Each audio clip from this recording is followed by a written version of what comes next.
la autoridad y Dios. Estamos ya al aire y pedimos quietud y reverencia a la palabra de Dios. En esta mañana, el tema que vamos a abordar se titula 4 esferas de autoridad. 4 esferas de autoridad. Y vamos a ver en esta mañana las 4 esferas donde Dios ha delegado su autoridad. En el mundo, en la iglesia, en la familia y en el reino espiritual. Desde el principio, cuando solamente existía en el cielo la voluntad de Dios, había un solo reino y una sola voluntad, pero algo pasó en el cielo cuando un querubín llamado Lucifer se rebeló contra Dios. Desde la rebelión satánica de este querubín llamado Lucifer, ahora existen en el universo 2 voluntades. Ahora existen en el universo 2 poderes. Ahora existen en el universo 2 voluntades y 2 reinos. El de Dios y el de Satanás. Y todos los seres creados que existen en el universo han tenido la oportunidad, y la tenemos nosotros, mientras estamos vivos, de someternos voluntariamente a cualquiera de los 2 reinos. O servimos a Dios o servimos a Satanás. O servimos a la luz o vivimos en tinieblas. Una de las preguntas teológicas y filosóficas más profundas que el ser humano pueda expresar es la siguiente: ¿por qué Dios permitió el mal?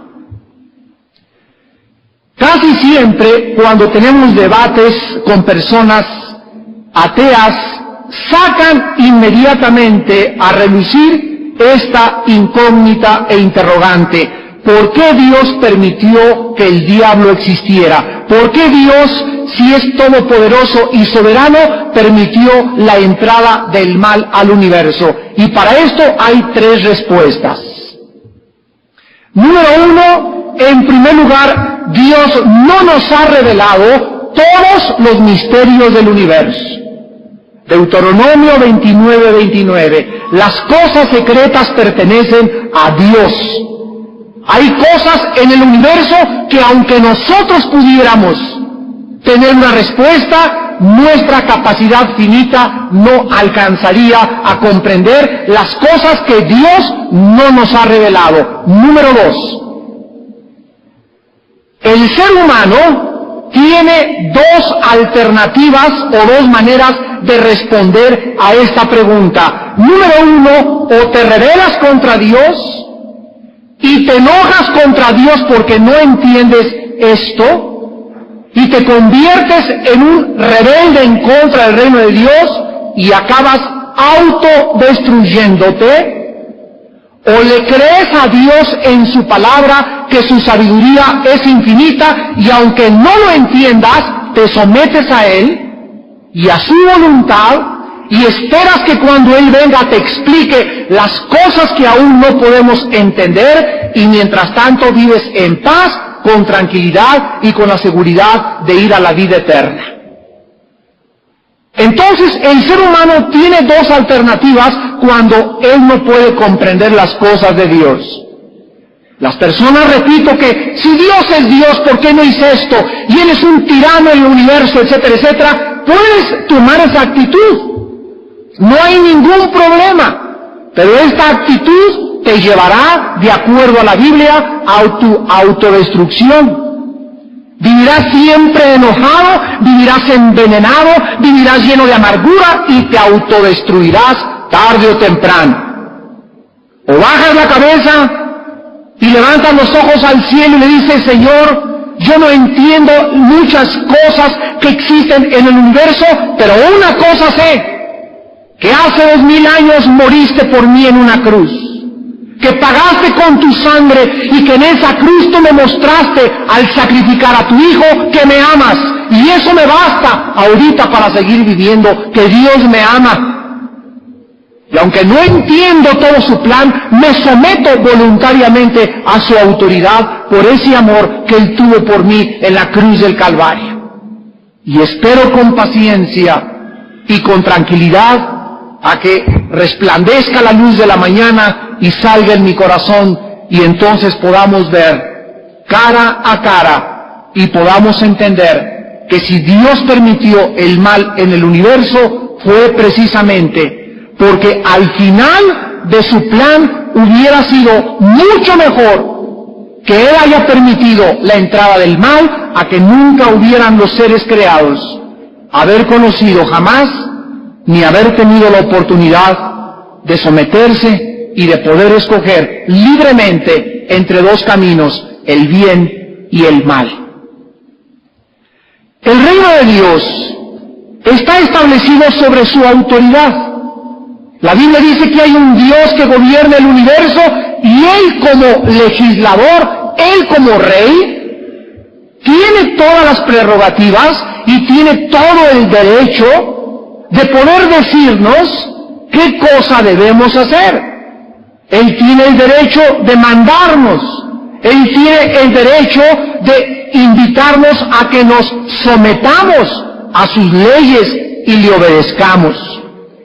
Cuando los cristianos nos convertimos y el Espíritu Santo entra a nuestra vida y comenzamos a ser iluminados ante el reino de Dios, Dios quiere que nosotros inmediatamente reconozcamos estas 4 esferas de autoridad. Dios nos llama, amados hermanos y hermanas en Jesucristo, Dios nos llama a su reino a obedecer. Nos llama a someternos, nos llama a sujetarnos, nos llama a bajar la cabeza. Bienaventurados los mansos. ¿Quiénes son los mansos? Los que han dejado de pelear contra Dios, los que ya no se le ponen al brinco a Dios, los que ya no discuten contra Dios, los que callan y bajan la cabeza y dicen: Señor, yo no conozco como debería de conocer, y aunque no entiendo muchas cosas, Padre, tú me amas y tú tienes el mejor plan para mi vida y yo confío en ti. Y este confiar en Dios es lo que la Biblia llama la fe. ¿Qué es la fe? Confiar en lo que no vemos. ¿Qué es la fe? Confiar en lo que no oímos. ¿Qué es la fe? Confiar en lo que no sentimos. ¿Qué es la fe? Confiar en lo que está escrito. Y a Dios le agradas solamente creyéndole y confiando lo que está escrito en su santa palabra. Veamos a continuación la primera esfera de autoridad o la primera área de autoridad en la que Dios ha delegado su poder y que Él quiere que nosotros nos sometamos. La autoridad que Dios ha delegado en los gobiernos civiles. Los gobiernos existen, las naciones existen, los países existen bajo el principio de la autoridad. Escúchenme por favor con mucha atención. En los tiempos en que estamos viviendo en 1998 en el mundo entero, los cristianos estamos viendo con nuestros ojos la oposición a la autoridad civil. Los gobiernos se encuentran en el caos en que se encuentran porque existe un espíritu antiley que se levanta en contra del presidente, en contra del gobierno, y que tratan grupos por diferentes lados de oponerse al gobierno y pelear contra el gobierno cuando esto está condenado y juzgado seria y gravemente por Dios. Romanos capítulo 13. Sométase toda persona a las autoridades superiores, porque no hay autoridad sino de parte de Dios. Y las que hay o sea, los presidentes de la República, los gobernantes, el secretario de Hacienda, el secretario de Gobernación, los jefes de policía, todas las autoridades que hay, por Dios han sido establecidas. De modo que quien se opone a la autoridad, a lo establecido por Dios, resiste. Y los que resisten, los que se oponen a la autoridad, acarrean condenación para sí mismos. Dios es la fuente de la autoridad en el universo, y puesto que todas las autoridades han sido delegadas por Dios, representan la autoridad de Dios, ya sean cristianos o no cristianos. En los tiempos de los apóstoles, ¿quiénes eran las autoridades superiores? El César, el emperador Nerón y Domiciano, que fueron los más crueles contra los cristianos. Y cuando Cristo vino a este mundo, Él se sometió al César y le pagó al gobierno del César impuestos. Y no dijo, Él es un cruel, Él es un sanguinario, no merece esto. Él le dijo, páguele al César, denle al gobierno lo que le pertenece al César y denle a Dios lo que le pertenece a Dios. Si somos cristianos, tenemos responsabilidades hacia nuestro gobierno y tenemos que pagar nuestros impuestos y tenemos que someternos a nuestro gobierno. Aunque el gobierno sea comunista, aunque el gobierno sea autoritario o totalitario, debemos estar sujetos a las autoridades, porque es Dios el que quita y el que pone a esos gobernantes. Donde quiera que la gente encuentre la autoridad, se encuentra con Dios. Dice este pasaje que el que se opone a la autoridad, a lo establecido por Dios, resiste. O sea que Dios no solo nos exhorta a que nos sometamos a la autoridad, sino que también se nos advierte que si nosotros no lo hacemos, estamos resistiendo a Dios.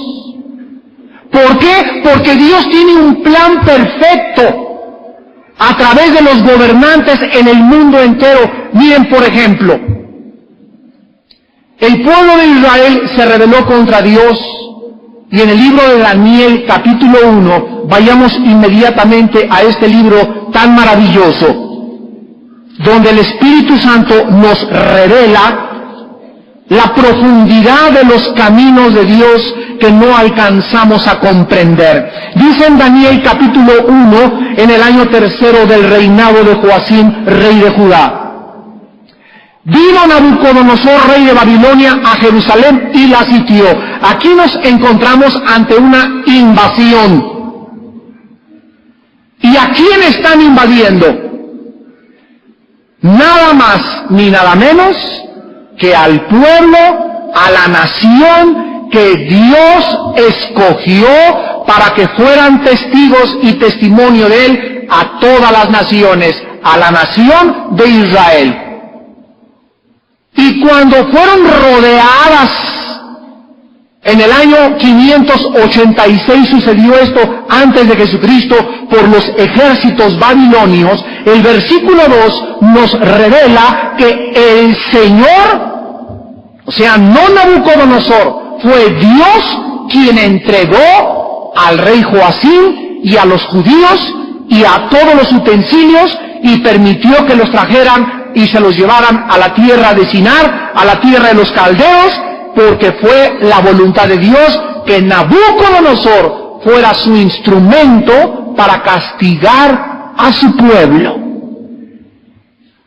Ustedes sabían que si Hitler, aunque él es culpable y aunque Dios condenó después y juzgó a Nabucodonosor, aunque Nabucodonosor y Hitler fueron instrumentos de Dios, si Hitler no hubiera perseguido a los judíos, ni el mundo se hubiera espantado ante la masacre del holocausto nazi, los judíos no hubieran regresado a su tierra.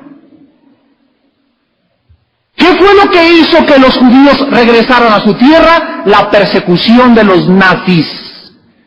Dios convirtió para el bien lo que este cruel y sanguinario y endemoniado gobernante llamado Adolfo Hitler quería usar en contra de Dios. Y Dios usó para el bien la persecución de Nabucodonosor. Dios convierte la persecución y el ataque del gobierno contra su pueblo cuando nosotros nos arrepentimos, cuando nos volvemos hacia Él, cuando clamamos como lo que estudiamos, Lamentaciones de Jeremías: Padre Santo, estamos en el polvo, angustiados, llenos de impuestos, no nos dan oportunidad de predicar, Señor, nos han cerrado aquí, no hay campañas, ni hay radio, ni hay televisión. Oh Dios, actúa y haz algo. Cuando el pueblo de Dios se levanta unánime y le pide a Dios misericordia e intervención, Dios entonces nos dice: permití la persecución para que ustedes se volvieran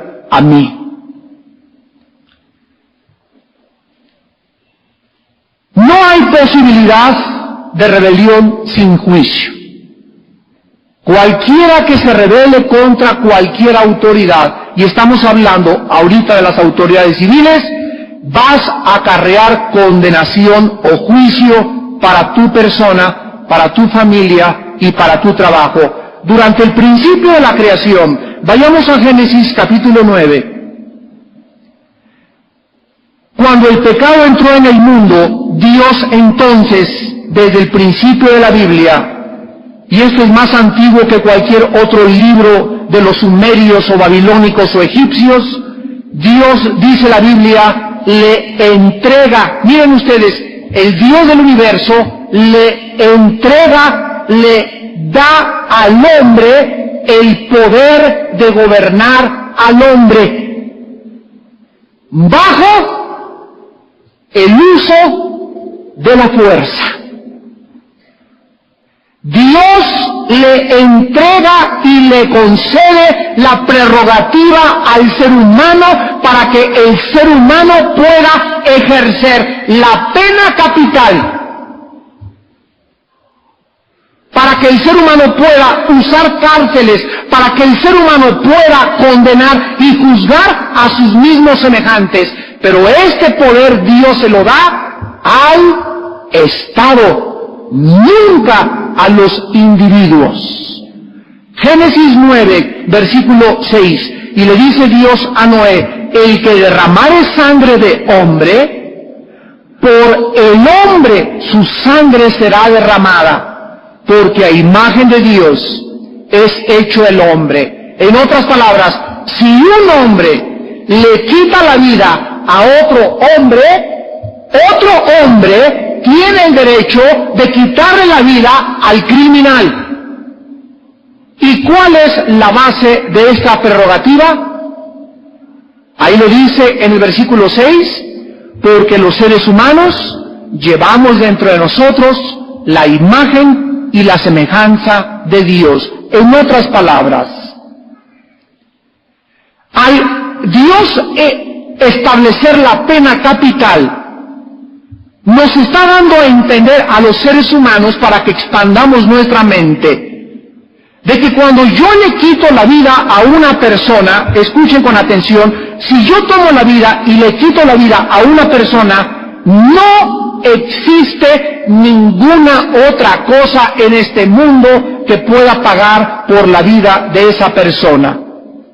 Aunque yo esté en la cárcel 50 años, no pago la vida de esa persona. 100 años de trabajos forzados no pagan la vida de esa persona. Aunque me cuelguen y me torturen, no pagan las torturas la vida de esa persona. 50,000 millones de dólares no valen lo que vale una alma humana. Para que nosotros entendamos lo que vale una alma humana, la única cosa que paga por la otra vida es la misma vida de la otra persona. Entonces, así los seres humanos tenemos que entender que para Dios la sangre es preciosa y la vida humana es preciosa. Aquí está la dignidad de la vida humana. Entonces, un criminal tiene que saber que solamente su vida paga por la otra vida. porque es la misma sangre la que Él derramó. No hay nada que pague más que la propia sangre de la persona que le quitó la vida a la otra persona. Esto significa que Dios eleva la vida del ser humano a un nivel que nosotros jamás pudiéramos comprender. Por eso encontramos lo absurdo y lo incompetente que se han convertido en el mundo entero las prisiones. ¿Ustedes creen que las prisiones, los reclusorios y las cárceles rehabilitan al ser humano? Para nada. Son escuelas del crimen. Porque si realmente pudiera haber un sistema que rehabilitara al ser humano para reintegrarlo a la sociedad, pues entonces no tendrían que quedarse ahí 10, 15, 30, 40 años. Pero sabemos que para que una persona pueda reintegrarse a la sociedad, la única forma es que ahí en la cárcel se convierta y le entregue su vida a Jesucristo, el Hijo de Dios. Miren, en 1983, yo comencé a predicar en la cárcel de Santa Marta, Catitla, en la Penitenciaría Federal. Después me llevó un jefe de la policía llamado Arturo Durazo, me mandaba en helicóptero para que aterrizara yo en el penal de Santa Marta, Catitla, y me juntaba 1,800 presos para que les predicara la palabra de Dios. Después me mandó al reclusorio sur, después a la cadena de policía que estaba en el desierto de los Leones, y así tuve la oportunidad de ver cantidad de presos convertidos bajo el poder de Dios. La mayor parte de los presos que se convirtieron en 1982-83, en aquella época, ahorita son los pastores de la iglesia de Santa Marta, Catitla, y de los pastores de la penitenciaría que existe, de la iglesia que existe en las Islas Marías. Y me siguen hablando por teléfono, y me siguen enviando cartas, y me siguen diciendo, hermano, en las Islas Marías, la iglesia comenzó ahí en Santa Marta, y en una cadena me mandaron aquí a las Islas Marías, y ahora estamos aquí, tenemos como 80 convertidos en las Islas Marías, y en Santa Marta, y en el reclusorio sur. Pero todos comenzaron, ¿por qué? Porque ellos pudieron dar testimonio a las autoridades que ellos eran asaltabancos. Uno mató 25 policías, el otro asaltó 7 camionetas bancarias, los que son ahorita pastores. El pastor de Santa Marta debe por lo menos 15 vidas, y es pastor. ¿Y quién pudiera creer? No, nunca se hubiera rehabilitado. Tienes la razón, por métodos humanos, pero el poder de Dios es el que hace que una persona que está en el lodo, en el barro, despreciable, criminal, secuestrador, injuriador, lo levanta, lo limpia, lo hace brillar, lo hace refulgente como el bronce, y es el trofeo más grande de Dios, para que cuando veamos un hombre como estos, podamos decir, realmente solo Dios cambia las vidas.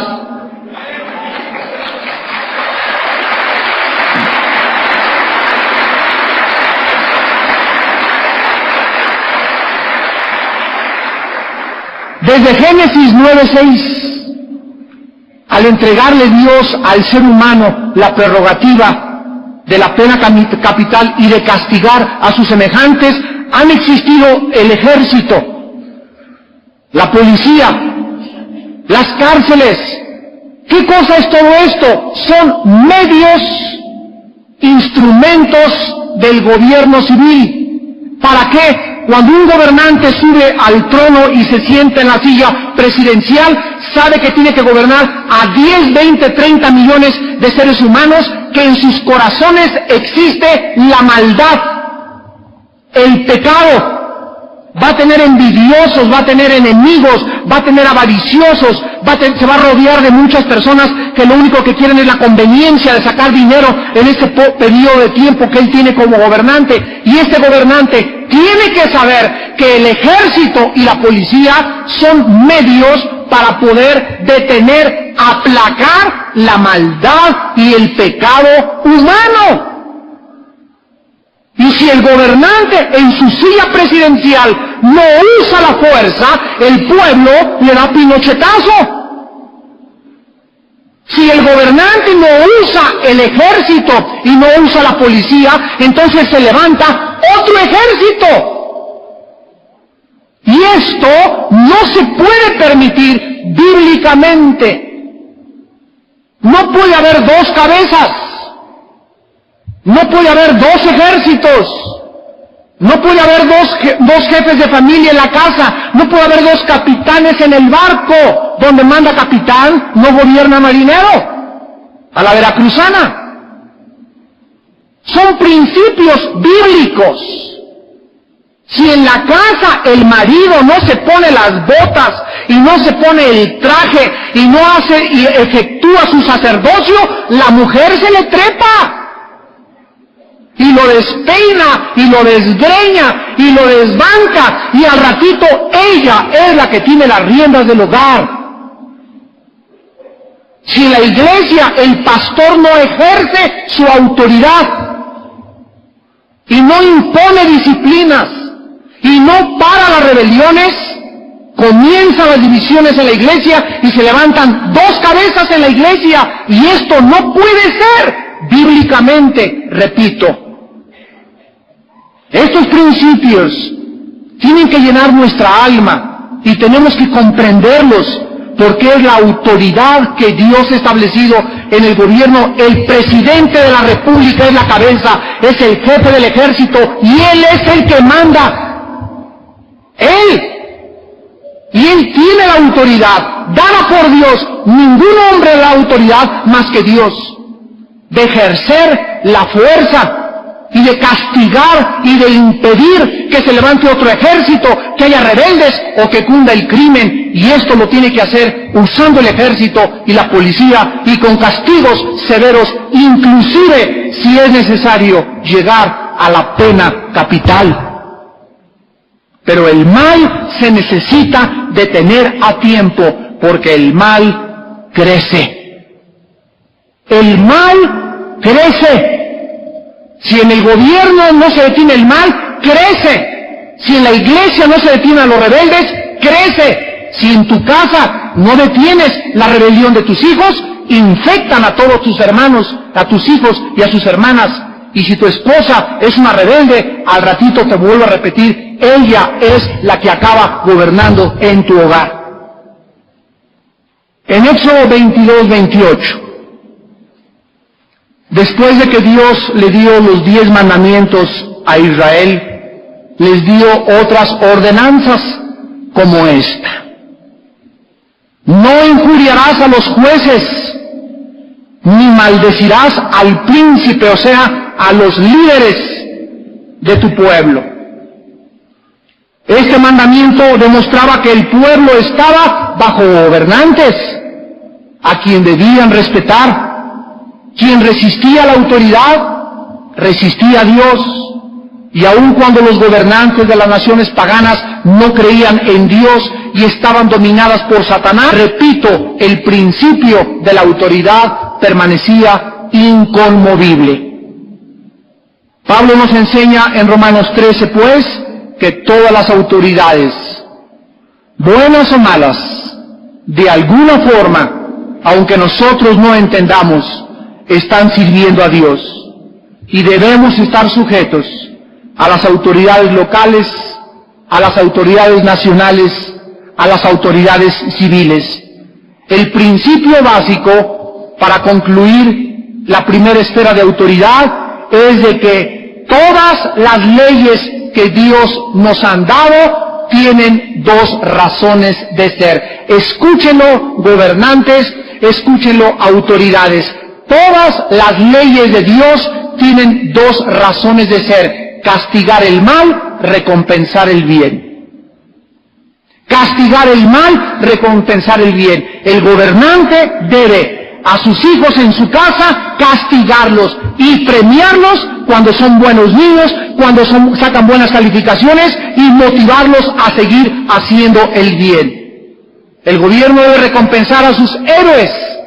A los que mueren, los policías que mueren en el deber, el gobierno debe hacerles un desfile, debe llenarlos de satisfacción, sus familias tienen que ser sostenidas. ¿Y por qué? Porque sirvieron al gobierno. El gobierno tiene que recompensar y exhibir ante el mundo entero de que ellos aman y agradecen a los héroes y a los mártires que dan su sangre por su patria.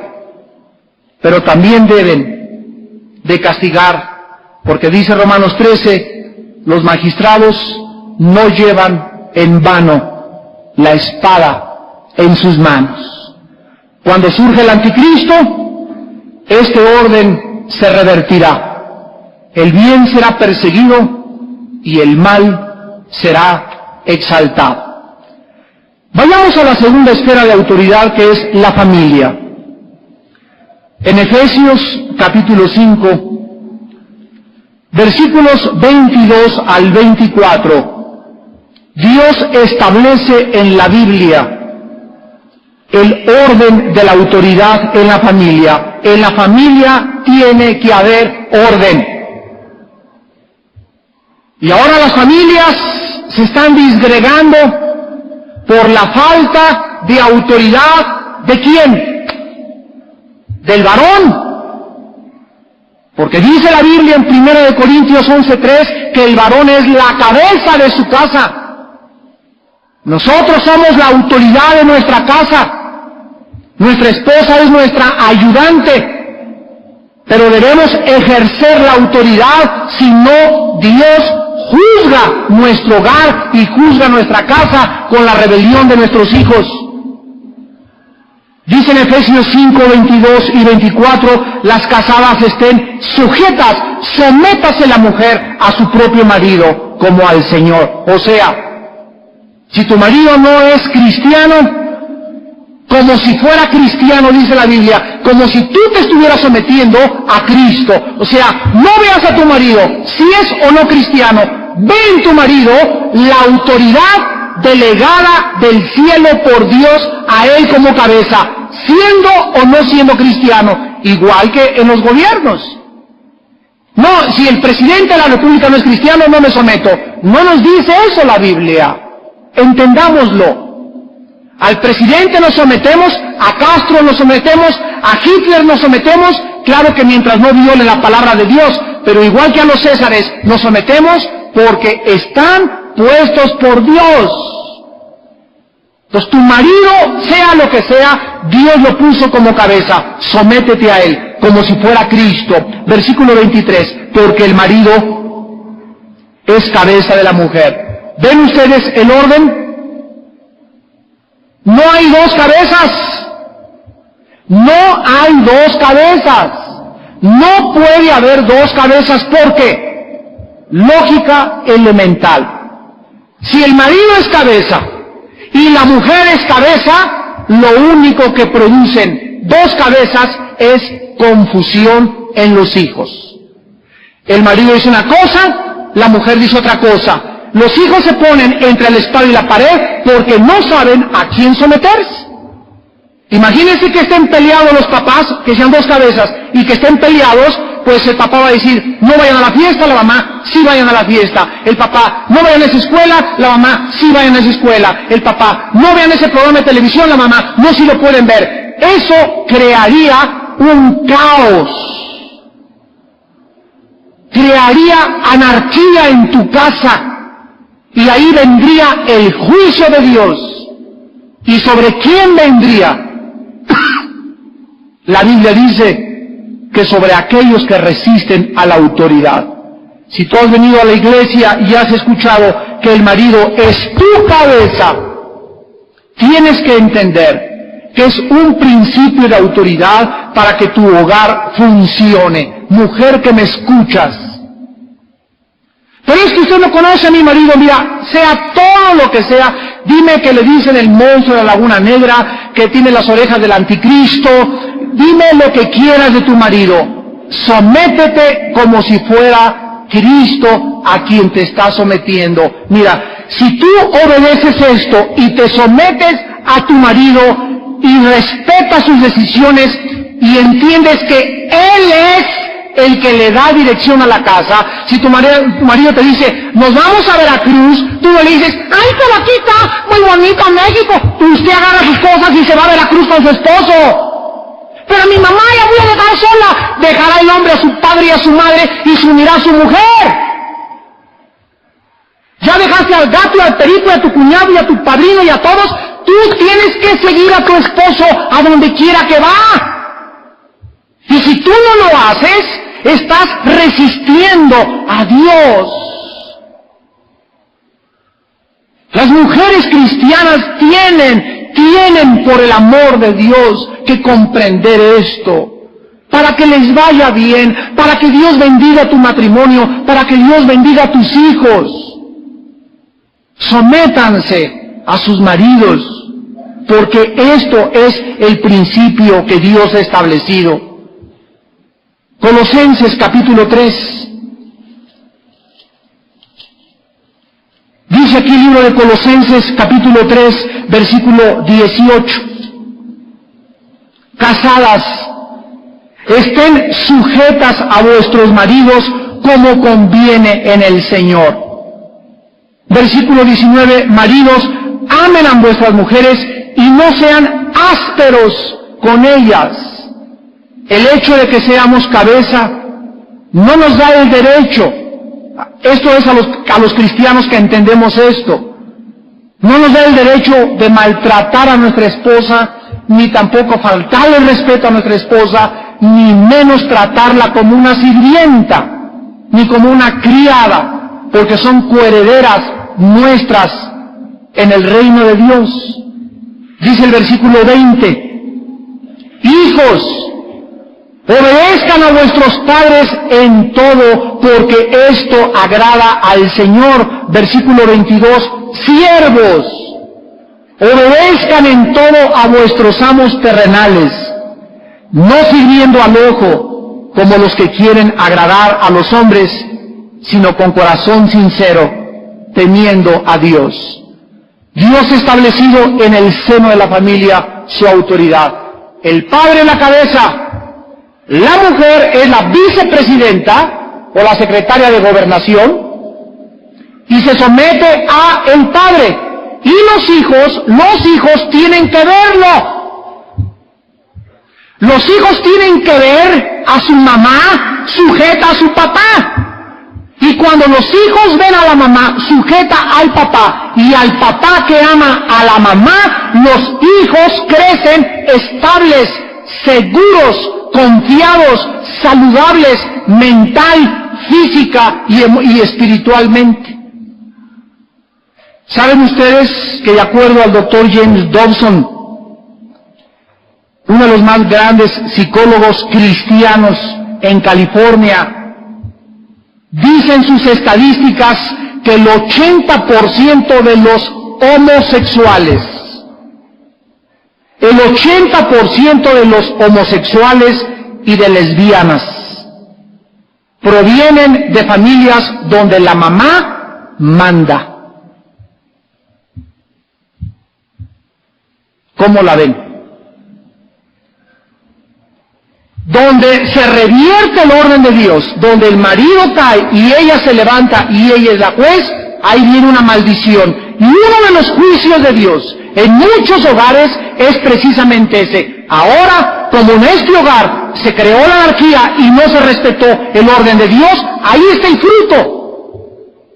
Ahí está el fruto. Niños que se identifican más con la mamá que con el papá. El papá no es la imagen de la casa, sino la mamá. Ahí está pegada a las faldas de la mamá el niño, siempre. Y el papá, ahí todo, cállese, métase a la casa, le dice la mamá al papá. Y no me grite, y el niño viendo todo, cómo la mamá agrede al papá, cómo el papá no se defiende, cómo lo insulta, cómo este papá no es un bueno para nada, tiene cabeza de plátano, no lo obedezcan, etcétera, etcétera. Pues el niño va a crecer siempre con la mamá, y entonces acarrea el niño la maldición, y muchos de ellos comienzan a volver a comenzar, cuando juegan béisbol, a batear con la izquierda. Cuando comienza a caer granizo, comienzan a cacharlo con la mano izquierda. Rebelarse contra el padre de familia es resistir la autoridad de Dios. La esposa no debe ver al marido, repito, si le cae bien o no le cae bien, si es justo, sino tiene que ver la autoridad delegada por Dios en él. Vayamos ahora al libro de Tito. Tito Capotito. Está antes del libro de Hebreos. Tito capítulo 2. versículos 4 y 5, también hay para las viejitas. Tito 2, del 3 al 5. Las ancianas, las viejitas, ¿verdad?, las señoras ya de edad, sean reverentes en su porte. La Biblia dice que las viejitas, porque están viejitas, no deben abandonar su manera de vestir. No hay cosa más fea que una viejita toda desaliñada y toda sucia, ¿verdad? Porque ahora sí te van a decir brujilda. Entonces, una viejita cristiana debe ser una señora arregladita, ¿verdad?, que camine bien. No estoy diciendo que tenga que levantarse ni forzarse, pero que sea reverente, o sea, que en su manera de ser ante la gente se vea una persona decente, una persona, ¿verdad?, que sirve a Dios. No calumniadoras, no esclavas del vino, maestras del bien. Escuchen, que enseñen a las mujeres jóvenes a amar a sus maridos y a sus hijos. Escúchenme, mujeres, en este momento que tienen hijas casadas. Si tu hija te habla por teléfono, ya no aguanto a Pepe, me está haciendo mijita, te casaste, te amolaste. Nunca una mujer le debe aconsejar a su hija abandonar a su marido. ¡Nunca! A menos que el marido la haya agredido físicamente y la mamá le puede decir, vente a mi casa para que yo te proteja. Mientras no haya agresiones físicas o no esté con el ojo morado, tu hija aguanta los problemas, mijita. Van a salir adelante. Sométete. Él es borracho, pero no te pega, ya llevas gane.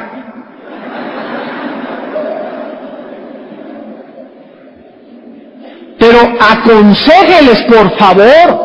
Mijita, te casaste, te amolaste, es tu marido, sopórtalo, aguántalo, ora por él, vente a la casa, vamos a pedir por él, pero nunca les aconseje, no, tú también ponle el ojo moro. O no te dejes, mijita, o vente para mi casa, ay, mi chiquita, pobrecita, como me la están tratando, que ya se fue con el marido, ya ahora no tienes tú la autoridad sobre ella, ahora la tiene el marido sobre ella. Génesis 2, 24 y 25, cuando el matrimonio se lleva a cabo, los papás quedamos en segundo lugar. ¿Escucharon?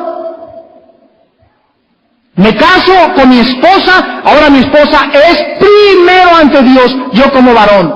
En segundo lugar, mis hijos, a mis papás los respeto y los honro, pero mis papás me pueden dar consejos, y bienaventurados los que aceptan consejos de los papás, pero mi papá ya no me puede mandar.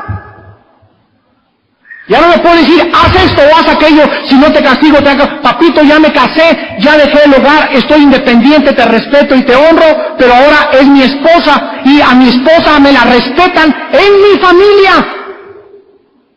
Y todo varón tiene que hacerle ver a su familia entera que faltarle respeto a su esposa es faltarle respeto a ti. Si tú llevas a tu esposa con tus cuñadas o una fiesta de Navidad y le faltan el respeto a tu esposa, la sacas de esa familia y no vuelves a poner el pie hasta que no le pidan perdón. Porque es tu esposa y la familia tiene que saber que la tiene que respetar. No tomes lado con tu papá o con tu cuñada, es tu esposa y delante de Dios tú tienes que defenderla porque eres su cabeza.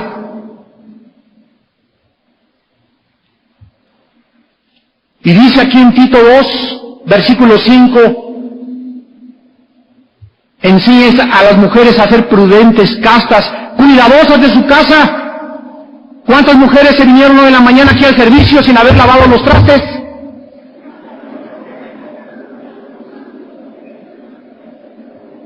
Hay mujeres que tienen hijos de 10 años y de 12 años y no les han enseñado a levantar sus calcetines que huelen a queso Roquefort antes de venir al servicio, como animalitos. Los hogares actualmente es una anarquía, un caos en los hogares. Las mujeres tienen que ser las que, mijito, guarda tus calcetines a la ropa sucia, esto acá, levanta tus lápices, las camas bien tendidas y ahora sí, todo arreglado, vámonos al servicio a orar al Señor. sobre todo las casadas, con maridos incrédulos.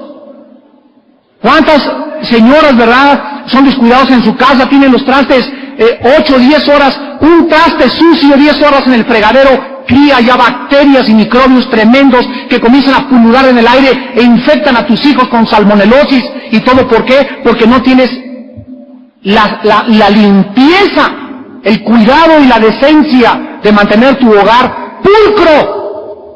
Yo no creo que haya un hombre que le guste tener a una mujer cochina.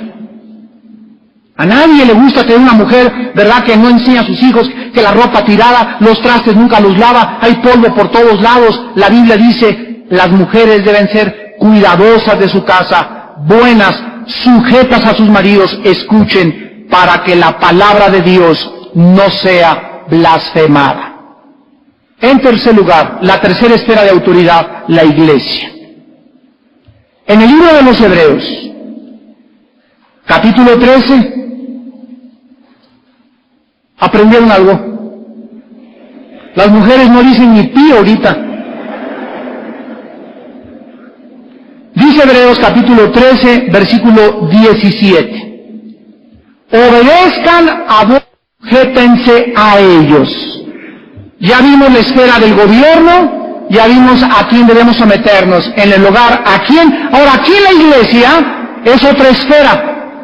Y aquí Dios ha puesto a los pastores como las cabezas de los rebaños, y dice la Biblia, ¿por qué? Porque ellos velan por vuestras almas, como quienes han de dar cuenta, para que lo hagan con alegría y no quejándose, porque esto no os es provechoso. La Biblia dice, para que lo escuchen muchas iglesias que nos están viendo por la televisión, y esto es una cosa tremenda, la Biblia dice que los pastores y los líderes de la iglesia han sido establecidos por Dios para que gobernemos la iglesia y la administremos. No los laicos, no el doctor, ni el presidente, ni el arquitecto administra el dinero de la iglesia y gobierna la iglesia. Somos los pastores los que lo debemos hacer, porque nosotros damos cuenta por ustedes a Dios de vuestras almas. Al contrario de este mandamiento, muchas iglesias, ahorita yo conozco aquí en esta área del norte de la ciudad, son gobernadas y administradas por 2 o 3 familias.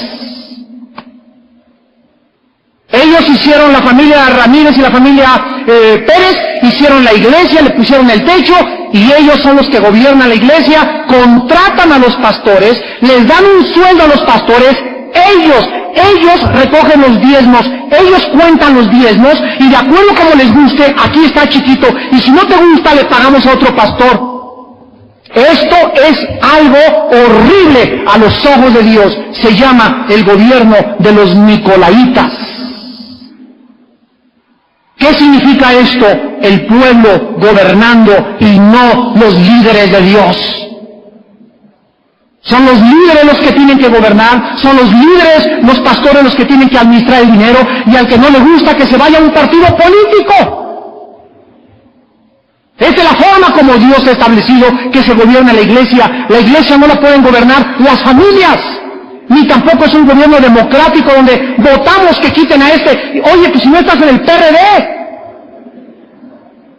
ni en el PAN, ni en el PRI.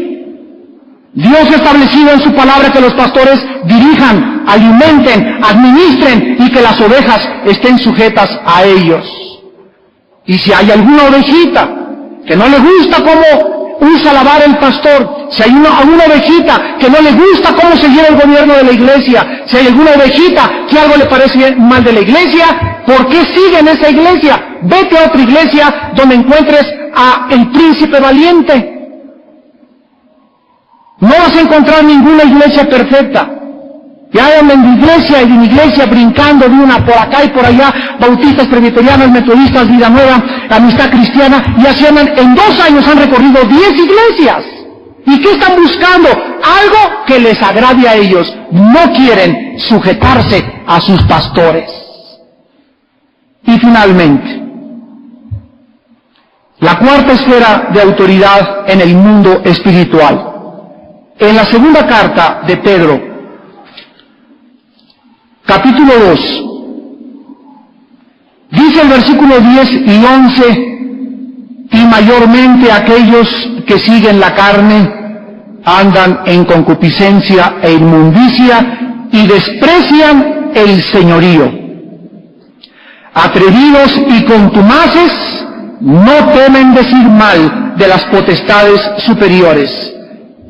Mientras que los ángeles, que son mayores en fuerza y en poder, no pronuncian juicio de maldición contra ellas delante de Dios. Aquí se nos revela, finalmente, un hecho significativo. Que existen autoridades en el mundo invisible espiritual a quienes los ángeles estaban sujetas o sujetos. Y algunos ángeles fracasaron en someterse a esas autoridades, pero aun cuando estos ángeles se rebelaron contra Dios, de los cuales era Satanás, ¿sabían ustedes que Lucifer, Satanás, era jefe del arcángel Miguel? Satanás era jefe del ángel Gabriel que envió el mensaje a María y a Daniel.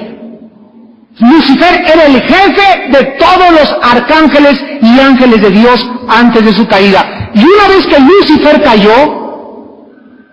cuando en el libro de Judas, versículo 9, Moisés había sido enterrado por Dios y el arcángel Miguel fue enviado por Dios para que buscara tal vez para la resurrección del monte de la transfiguración, cuando Moisés apareció con Cristo cientos de años después, Satanás se lanzó a perseguir al arcángel Miguel para impedirle que desenterrara el cuerpo de Moisés. Y entonces el arcángel Miguel le pudo haber dicho, ¿verdad?, te maldigo, quítate, Satanás, tú no tienes ningún poder. El mismo arcángel Miguel le dijo a Satanás, el Señor te reprenda, respetando su jerarquía que aún como ángel caído tiene Satanás. Cuando el sacerdote le dio una bofetada al apóstol Pablo en el libro de los Hechos, el libro de los Hechos nos dice que le dijo, cállate, y que le dio una bofetada. En ese momento Pablo comenzó a reaccionar porque era un hombre impulsivo y dijo, ¿quién te diera a ti pared blanqueada? Pero inmediatamente Pablo lo corrige y entonces le pide disculpas porque reconoce que el sumo sacerdote, aunque era impío y pagano, era una autoridad establecida por Dios. Si los mismos ángeles reconocen la jerarquía de Satanás y no lo maldicen a Satanás, ¿cuánto más nosotros, en este mundo visible, debemos someternos a aquellos a quien Dios ha establecido por causa de nuestra conciencia?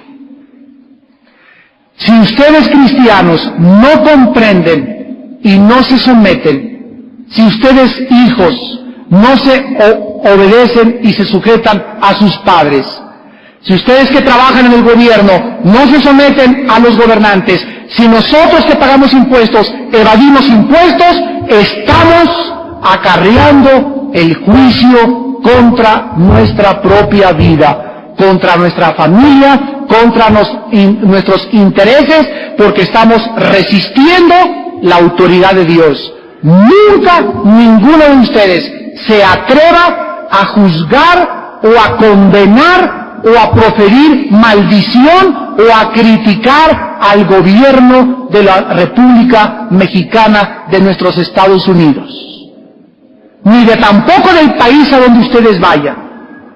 Nunca critiquen al presidente, sino que oren por sus gobernantes. Pídale a Dios que a nuestro presidente le dé sabiduría.